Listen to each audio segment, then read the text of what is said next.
지금 국민의힘 같은 경우는 계속 이재명 대표의 재판은 정말 중요하고 국민적 관심이 높고 특히 이게 양쪽 진영이 좀 갈라져 있는 현안이다 보니까 생중계를 해야 된다 이렇게 얘기를 하고 있는데 그러니까 무죄라면은 사실 생중계를 할수록 이재명 대표에겐 유리한 거잖아요. 네. 근데 일단 민주당은 전혀 받을 수 없다 이런 입장이에요. 왜 피한다고 보십니까? 물론 뭐 결정은 사법부가 하는 거겠지만. 유죄라고 생각하니까 그러겠죠. 예.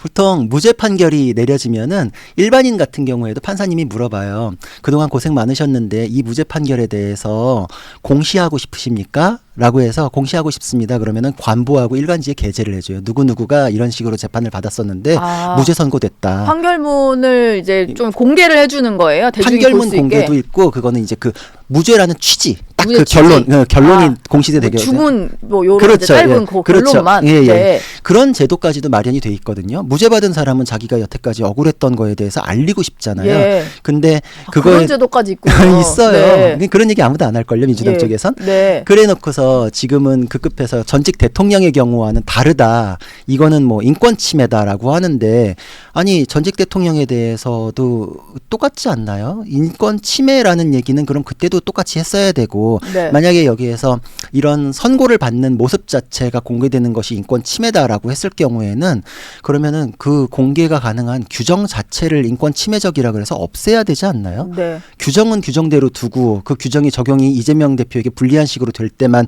인권 침해를 주장하면 안 되죠. 그러니까 지금 법으로 여기지 않고 그런 예. 대법원 규칙들도 규칙으로 여기지 않는 게 이재명 대표 기준으로 유리한지 불리한지만 놓고서 생각하는 게 입법 권력일 수가 있나 이런 생각이 들고 그게 인권 침해적이다 그럼 누구에게도 적용되면 안 돼요. 네. 그쵸. 저는 그냥 논리적으로 일관되기만 했으면 좋겠다는 거거든요. 거기에서 그래요. 뭐 전직 대통령일 경우에 공개해도 된다. 규정이 그런가요? 아니잖아요. 그냥 공공의 이익을 위해서 할 수 있다 이런 거잖아요. 네. 공공의 이익을 위해서 판단할 때 선례가 있으니 이번에도 적용될 수 있다라고 했을 때 그거에 대해서 예전 거랑 이거랑 대통령이라서 다르다? 그런 게 어디 있어요. 규정에서 대통령이라서 가능하게 했던 것도 아니고 규정이 인권 침해적이면 이재명 대표에게 인권 침해적이라서 적용하지 않아야 된다라고 하는 게 아니라 규정 자체를 없애자고 주장해야 맞아요. 저는 추상적인 기준을 정해놓고 자신들에게 불리할 때만 저렇게 하는 거는 굉장히 위선적이다. 또 내로남불이다. 이렇게 볼 수밖에 없죠. 일단 뭐 법원에서는 13일 정도에 그 공개 여부를 결정을 한다고 하고 좀 깨알같이 저희가 홍보를 해드리면 저희가 원래 월요일부터 목요일까지만 방송을 하는데 금요일은 뭐 국민 여러분들이 다 관심이 많으실 것 같아서 이제 재판이 열리는 시간에 좀 라이브를 하려고 해요. 그래서 만약에 생중계가 이루어지지 않으면 저희 법조팀 출입 기자들이 올려주는 법정 안에서의 어떤 뭐 스케치 내용이라든지 판결문 내용 같은 걸 제가 좀 설명을 해드릴까 합니다. 뭐 이 정도면은 약간 이제 생중계에 준하는 정도의 정보 제공은 되지 않을까 싶기는 한데 어쨌든 예, 뭐 생중계 결론이 날지는 좀 봐야 될 것 같네요. 민주당 내 그 친명계 최대 조직이라고 하는데 더민주 전국혁신회의라는 조직이 있는데요. 여기서 무죄 촉구 탄원서를 서명을 받고 있어요. 근데 보니까 100만 명이 넘어서 한 105만 명 정도가 지금 서명을 했다고 하는데 이게 뭐 탄원서 보통 수사기관이나 이제 사법부에 많이 제출하는 거는 알겠는데 이게 좀 효과가 있는 건가요?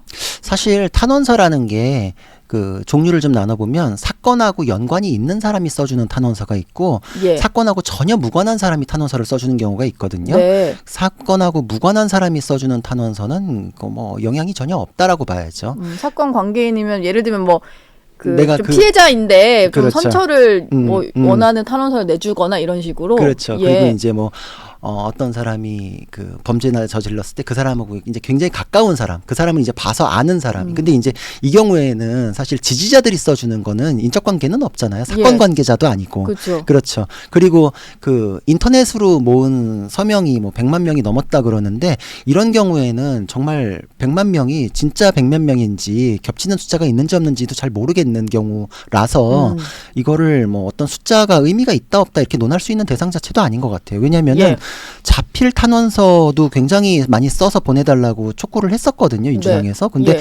그 숫자는 또 굉장히 적어요. 자필 탄원서는요? 자필 탄원서는. 예. 그래서 저는 솔직히 오히려 이게 생각보다 굉장히 적네? 이렇게 생각했기 때문에 인터넷에서 클릭 해가지고 들어가서 서명을 했네 안 했네 이렇게 하는 숫자는 자필 탄원서와 비교했을 때 너무 차이 나서 별로 그렇게 신빙성은 없다. 이런 생각을 했어요. 지금 뭐 100만 명 넘었다 뭐 이렇게 얘기를 하지만 실제로 뭔가 원했던 만큼의 어떤 호응은 오지 않는 것 같다 이렇게 보시는군요. 그렇죠. 왜냐하면 유리한 거는 계속 주장은 하시겠지만 뭐 민주당 추산으로도 집회 인원은 확 빠졌죠. 예. 차필 탄원서 많이 안 써주죠. 네. 뭐 이런 것들이 뭐 일관되게 쭉 연결되는 게 아니잖아요. 내가 내 몸 움직여가지고서 응원해줄 사람들은 오히려 숫자가 계속 푹 빠지고 있으니까. 예. 내가 내 손 써가지고 차필로 써서 보내는 거는 호응이 없으니까. 네. 아 이거 그러면 클릭만 그렇게 되는 게 진짜 그분들이 100만 명이 되나? 이제 이런 생각이 들 수밖에 없죠.